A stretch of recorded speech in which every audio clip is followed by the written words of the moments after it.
তাসনিম জারার নির্বাচনী ইশতেহার ঘোষণা। আমরা সরকার গঠন করলে যুবকদের সামরিক ট্রেনিং করাব, আসিফ। 12 ফেব্রুয়ারি ভাগ্য পরিবর্তনের দিন, 5 আগস্টের মতো ভোটকেন্দ্রে যেতে হবে।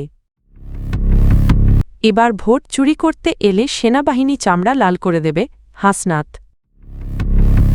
জাতির ধাক্কায় কেউ কেউ এখন হ্যাঁ ভোটের পক্ষে কথা বলছে, জামায়াত আমির। ত্রয়োদশ জাতীয় সংসদ নির্বাচনে ঢাকা -9 আসনের স্বতন্ত্র প্রার্থী তাসনিম জারা 6 দফা নির্বাচনী ইশতেহার ঘোষণা করেছেন। শনিবার 31 জানুয়ারি বিকেলে রাজধানীর খিলগাঁও মডেল কলেজ মাঠে আয়োজিত এক সভায় তিনি এ ইশতেহার প্রকাশ করেন। ইশতেহারে গ্যাস সংকট নিরসনে সেবা, নেই বিল নেই নীতি, বাস্তবায়ন মাদক ও সন্ত্রাসমুক্ত এলাকা গড়ে তোলা এবং শিক্ষা প্রতিষ্ঠানে ভর্তিতে এমপির সুপারিশ ও কোটা বাতিলের প্রতিশ্রুতি দেওয়া হয়। ইশতেহার ঘোষণা শেষে তাসনিম জারা বলেন তিনি ভিন্ন ধারার রাজনীতির উদাহরণ সৃষ্টি করতে চান। তিনি জানান নির্বাচনের আগে কোটি কোটি টাকা ব্যয়তিরিক্ত পোস্টার ব্যবহার কিংবা উচ্চ শব্দের লাউডস্পিকারের মাধ্যমে জনগণের ভোগান্তি সৃষ্টি করবেন না। তিনি আরও বলেন স্বচ্ছতা, দায়িত্বশীলতা ও নাগরিক স্বার্থকে প্রাধান্য দিয়েই তিনি নির্বাচনী প্রচারণা পরিচালনা করবেন। জাতীয় নাগরিক পার্টির এনসিপি মুখপাত্র আসিফ মাহমুদ সজীব ভুঁইয়া বলেছেন সংস্কার ও গণভোটের প্রশ্নে একটি রাজনৈতিক দলে দ্বৈত অবস্থান দেখা যাচ্ছে। তিনি দাবি করেন দলের শীর্ষ নেতা প্রকাশ্যে হ্যাঁ ভোটের পক্ষে কথা বললেও মাঠ পর্যায়ের কর্মী রানা ভোটের প্রচার চালাচ্ছেন, যা বিভ্রান্তিকর পরিস্থিতি তৈরি করছে। শনিবার 31 জানুয়ারি টাঙ্গাইলের ঘাটাইল উপজেলার পাইলট উচ্চ বিদ্যালয় মাঠে আয়োজিত এক পথসভায় প্রধান অতিথির বক্তব্যে তিনি এসব কথা বলেন।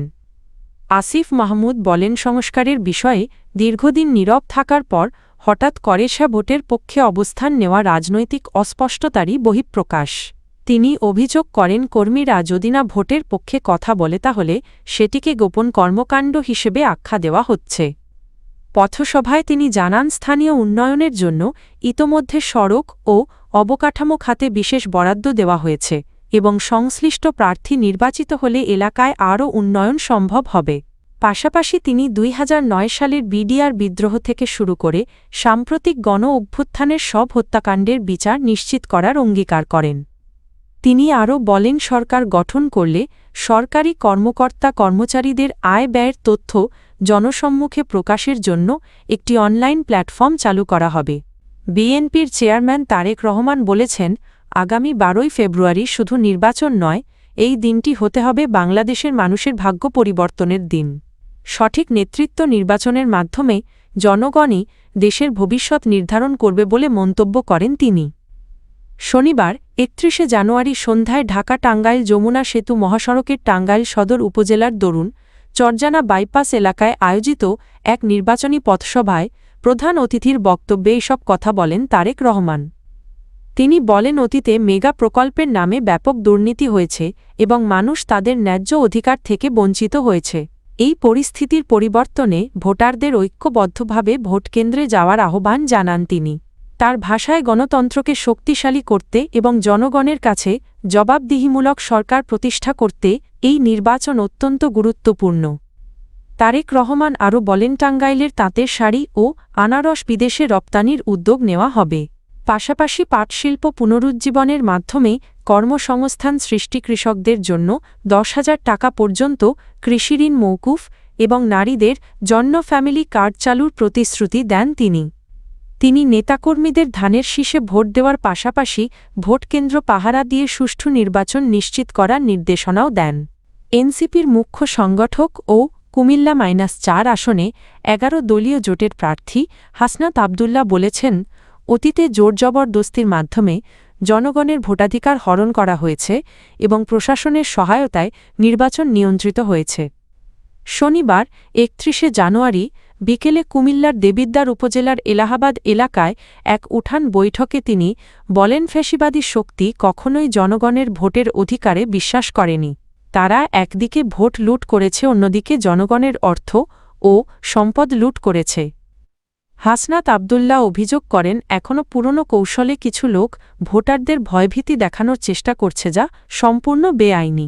তিনি বলেন এবার ভোট চুরির চেষ্টা হলে প্রশাসন ও সেনাবাহিনী কঠোর অবস্থান নেবে এবং আইন শৃঙ্খলা রক্ষায় তারা প্রশাসনকে সহযোগিতা করবেন।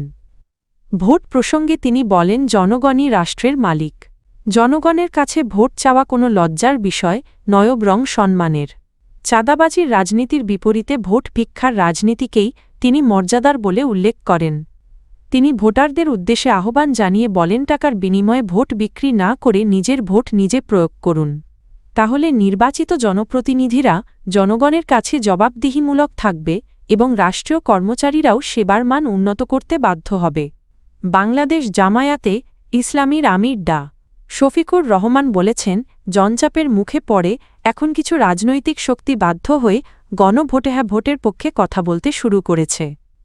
শনিবার ৩১ জানুয়ারি বিকেলে কেরানীগঞ্জের শাক্তা সরকারি উচ্চ বিদ্যালয় মাঠে আয়োজিত এক নির্বাচনী জনসভায় তিনি বলেন জুলাই সংস্কার প্রস্তাব ও গণভোট নিয়ে শুরু থেকেই একটি মহল টালবাহানা করে আসছিল। প্রথমে গণভোটের বিরোধিতা করা হলেও পরে জনচাপের কারণে একই দিনে গণভোট ও সংসদ নির্বাচন মেনে নিতে হয়েছে। তবে এখন আবার কেউ কেউ গণভোট মানে না বলে বক্তব্য দিচ্ছেন। ডা. শফিকুর রহমান অভিযোগ করেন জুলাই শহীদদের অবমূল্যায়ন করা হয়েছে এবং যারা একসময় জুলাই আন্দোলনকে স্বীকৃতি দিতে চায়নি তারাই এখন নিজেদের মাস্টারমাইন্ড হিসেবে উপস্থাপন করছে, যা জনগণের সঙ্গে প্রতারণার শামিল। তিনি বলেন জুলাইয়ের চেতনার নামে চাঁদাবাজি, দুর্নীতি, জমি দখল, মামলা, বাণিজ্য ও নিরীহ মানুষের ওপর নির্যাতন কখনোই গ্রহণযোগ্য নয় এবং এসব কর্মকাণ্ড জুলাই আন্দোলনের আদর্শের পরিপন্থী। জামায়াত আমির বলেন অতীতের শাসনামলে গুমখুন ও আয়নাঘর সংস্কৃতির মাধ্যমে দেশকে ভয়াবহ পরিস্থিতির দিকে ঠেলে দেওয়া হয়েছে। এখন সময় এসেছে জুলাই সনদ বাস্তবায়নের মাধ্যমে একটি নিরাপদ ও ন্যায়ভিত্তিক রাষ্ট্র ব্যবস্থা গড়ে তোলার।